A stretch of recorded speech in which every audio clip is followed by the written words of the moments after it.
The question is what contributions American Catholic theologians have made to the Church at large, and I would say that in general the answer to that is almost none. That until the time of the Second Vatican Council, we had an immigrant church in this country.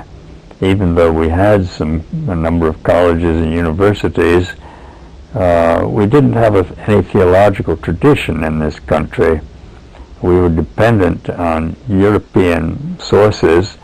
All of our theology professors, or practically all, were trained in Europe, as I myself was, and we looked to European theologians as our guides.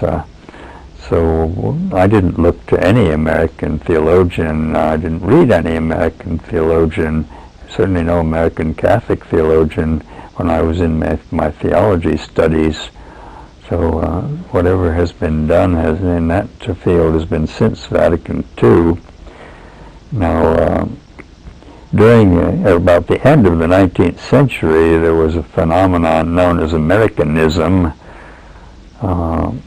and a few adventurous thinkers like Bishop John Ireland and Isaac Hecker were at least accused of holding certain positions that were condemned by an encyclical from Rome, and that was followed by a condemnation of modernism, which put a great deal of fear into American theological teaching for the next 30 or 40 years, and made them very cautious about innovating at all. Now, just before the Second Vatican Council, you had the work of John Courtney Murray on religious freedom and the separation of church and state. And he was propounding a somewhat original thesis on that seemed to be in conflict with some Roman teaching, and was accused of being out of line with Orthodox Catholic teaching.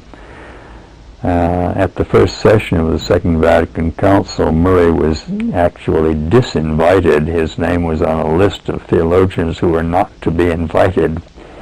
But Cardinal Spellman of New York was not about to be told whom he could invite.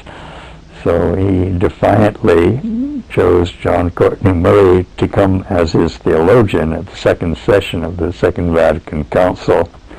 Murray did come, and he proposed to the American bishops that they should work for a declaration on religious freedom. And he persuaded the American hierarchy to do that. Many Europeans also agreed, and as a result we have a declaration on religious freedom that came out from the council.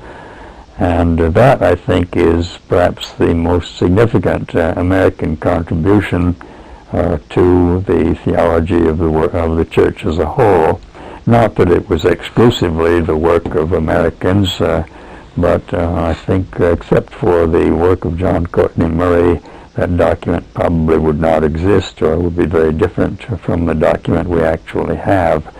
It does kind of put its blessing on the American system of a relative separation between church and state.